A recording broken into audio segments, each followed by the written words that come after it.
Hi folks, welcome to the Prepared Homestead. This is Travis. Thank you all for stopping by to watch. Today's video we want to talk about all this talk about will the state borders be shut down between states? Maybe not shut down, but the possibility of a mandate requiring proof of you-know-what if you want to travel between states. A few other things we want to cover also. But that seems to be the big one right now. It's all over the news, and apparently the man that lives in the White House said that they're considering that. Before I get started with that, I want to talk about prepping homesteading things, which is what we're trying to do here, is blend them both in one video. Down here by the creek, and you may not be able to tell it in the video, but all this right here, and a bunch more behind us, and a bunch more on the other creek, it's all jewelweed. Jewelweed is a fairly rare, I guess you could say, plant. It's not necessarily everywhere, but it is common to a certain extent in low areas where there's a good moist area. So by creeks, even if they're just seasonal creeks, areas that water tends to pool up in a lot more and stand a lot longer during the wetter part of the seasons. And also in a shady area is where you're going to find your jewelweed. And let me pick one right here so that you can get a closer look. Many of you know what jewelweed is. Here's the leaves, and there is the cool little flower. I think that jewelweed, I don't know if I can get it to focus. Sometimes my little camera doesn't like focusing on things too close. But jewelweed, it is a touch-me-not. It's an impatient. I mean, these are terms, names that people go by and call it. But it is great for poison ivy. Poison ivy is something that this plant can be used for the rashes. You can just simply take the leaves and pluck them off and smush them up and make a little poultice, and you can put it on a poison ivy rash and it will help it. And usually if you're in an area like this where it's wet and you find poison ivy growing, a lot of times you can find this jewelweed growing. Jewelweed, it can also be used for other things. It's typically used in an external topical manner, but you can make a tea out of it. And there is an old, and I don't know if there's any truth to this or not, but the old ways say that if you make a tea and you drink a tea of this on a fairly regular basis, that you can build up an immunity to poison ivy. And I'm not making that claim. I'm just, repeating things that I've read. But it is anti-inflammatory, and it's anti-histamine. So it blocks histamine, so it's good for rashes of most any sort. But it can also help with things like arthritic pain. It can help with afterbirth, post-birth pain, bruises, swelling, stuff like that. I believe it is one of the coolest looking flowers. Let me see if I can get this to focus in again, just on the flower itself. See how they just hang like that? And let's see. If I put my hand up there, sometimes it'll focus. But it's not doing it. Anyways, spotted touch-me-nots are what a lot of people call them also, but typically around here this is just little jewelweed, and they have that really pretty orange and red color to them. They really stand out amongst all the green. What a lot of people do is they add this to soap. They make homemade soap, and then they infuse this in the oil that they put into the soap, and they use it in the soap, so you're getting the benefit of the soap, which is good for washing away poison ivy oils if you get it on you, if you know for a fact, especially if you know for a fact that you've gotten into a bunch of poison ivy. And then the jewelweed helps with the rash. Anyways, I just thought I would mention this. If you, on your property or places that you go, if you have areas that are kind of moist, my wife hates that word, wet areas that are shady, look for jewelweed, because right now is the time of the year that it is in bloom. And the best thing is to harvest it now make your infusion, make your soap now so that you'll have it available next year, because poison ivy is out long before jewelweed is really ready to be picked. And it's a good way to have enough every year to help with your poison ivy. And it works, not just poison ivy, but poison oak, other things like that. It works really well with that. So I just thought I would mention that. Now, let's get back to the regular part of the show. So I also want to mention, for those of you that are hosting your own meetings in your area, I talk about the one that we have here, but if you're hosting your own meeting wherever you're at in your area, or you're planning on it, that's something that you want to do to try to get other people in your area motivated, activated in a community, building your own community. If your meeting is something of that nature that you would, connect with others that you would find on this channel, let me know and give me some details to it, and I will certainly make that announcement for you. And you'd be surprised, there might be some people in your area that also watch this channel that would be interested in coming to one of your meetings. So let me know if you need a little promoting of the meetings that you might be hosting in your area. So going to this thing that Biden said, apparently it was just kind of one of those things he says in passing that they're looking into this. They're looking into, or they're considering all the options. He talked about how as this health crisis gets worse, there may be more serious measures need to be taken, all right? And he lists, and one of those could be requiring the thing so that you can travel between states. Now, no other details have really been given on this. It did say that the only thing that's really holding them back is because they're not really sure how the American public will take this, which is exactly what I've been saying. That I have no doubt that the people that are running this country would just love to impose something like what's going on in Australia, or even Canada, or Germany, or other places on United States citizens. The only thing that's holding them back is they don't want to poke the bear just too much yet. But this could be something coming down the line. Is this something that we should be worried about? Is this something that we should be concerned with? I mean, we can't secure the border on the southern border. It was just, I think today or yesterday, some leaked audio of the DHS secretary basically saying it's out of control. They can't control it. It's chaos down there. I believe it was over 200,000 people were caught crossing the border this past month, the highest that's ever been in like decades. There's hundreds of thousands of people pouring into the border.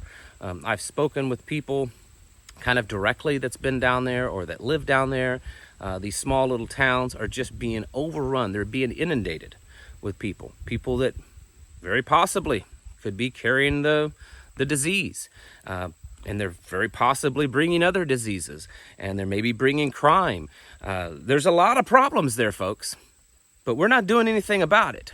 As long as they come here and they vote Democrat, then, well, just let them keep coming. But we can't secure our border, but apparently we're going to secure state borders. We're going to tell individual citizens, American citizens, that you can't go to your neighboring state. You can't cross that state line unless you show that you've had the thing, or maybe that you've tested negative or something like that. The problem is, well, there's a lot of problems here. And it's something that, it's one of those things. It may not happen. They've not made the announcement that they're going to do it, but it sounds like that they certainly want to do it. And that enough on its own is something that we should be concerned with. Is there constitutional authority to do that? Well, there is the Interstate Commerce Clause. And I don't know how they could twist that to impose some kind of federal law on just regular citizens going back and forth between states. But they could certainly do that with, say, the trucking industry. They could certainly regulate that in that way. And think of how that's going to affect the already broken down, fallen apart, weakened, barely staying above water supply chain system that we have here in the United States, that we've talked about at length and that you all hear about all the time. And then now we're going to tell all these truckers, possibly, it's very possible, that we're going to tell all these truckers that you can't do your job.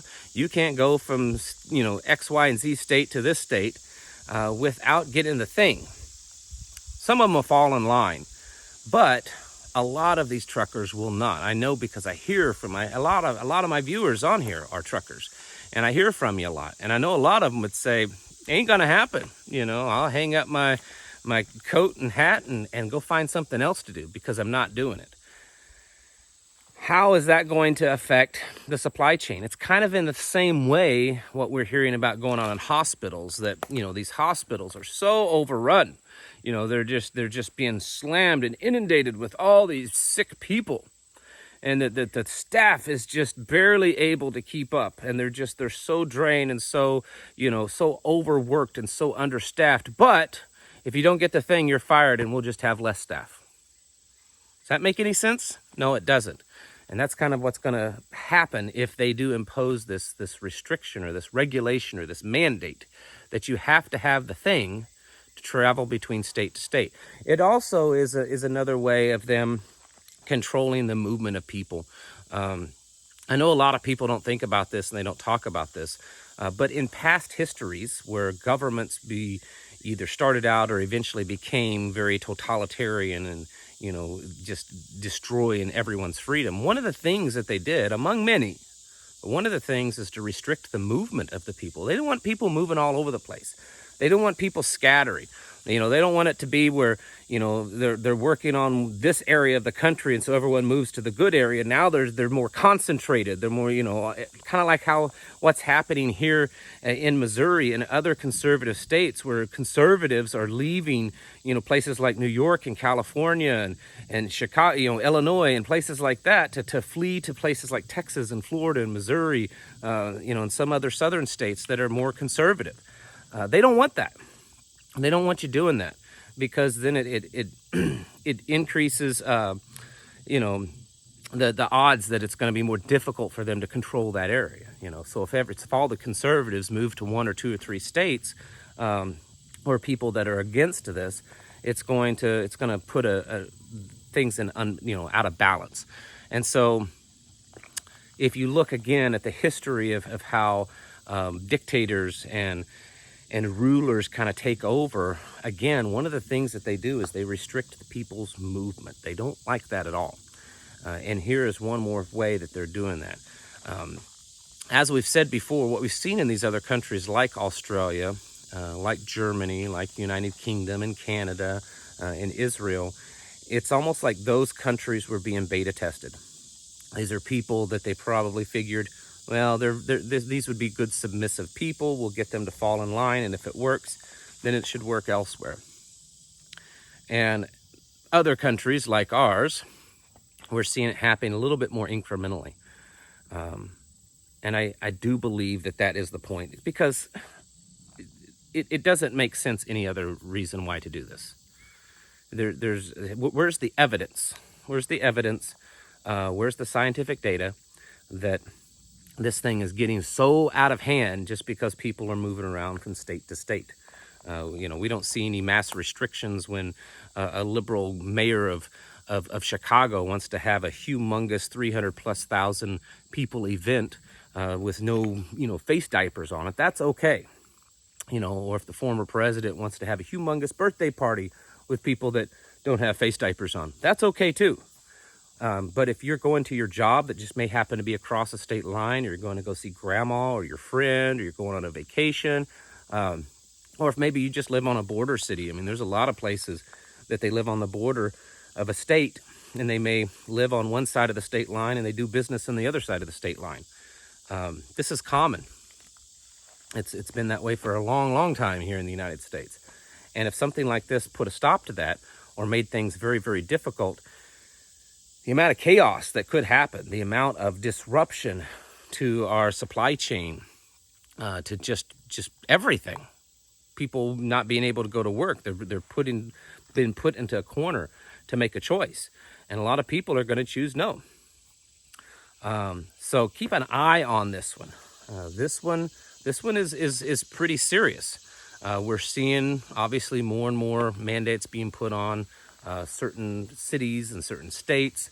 And then a lot of private companies, a lot of businesses. I've gotten emails from several of you that say that maybe by our school or my job, hospitals, different things like that. They've put really tough restrictions on what you can do. Not just wearing this thing, but getting this thing, being able to be close to people. We're seeing this kind of stuff build. It's building steam, folks. And the rhetoric, the language, the kind of language, the tone of the language that we're hearing from the left and all of its tentacles in the media and just the people that support it all over the internet, it's increasing too. So I don't believe that we're seeing the end of this yet. Again, I have no way of knowing if this mandate will actually be imposed, but it certainly sounds like they want it to be, and they're just trying to work out the legal details right now. So stay on top of that, folks. Also, just before I sign off here for the day, I want to mention that over on Patreon, we've started a pretty interesting conversation on things that I've vaguely mentioned here on YouTube, but stuff like grand solar minimum, which I have mentioned a lot, pole reversals, possible, ice age, mini ice age, big ice age, Earth possibly flipping, rotating, pausing, shifting on its axis, and the amount of catastrophic damage that could happen, if that's even a real thing. There's a lot of theories floating around out there. And so we've started that conversation over on Patreon. If you're interested in getting in on that conversation, there's a link in the description below to the Patreon channel. All right, folks. Thank you all for watching. Catch you in the next video.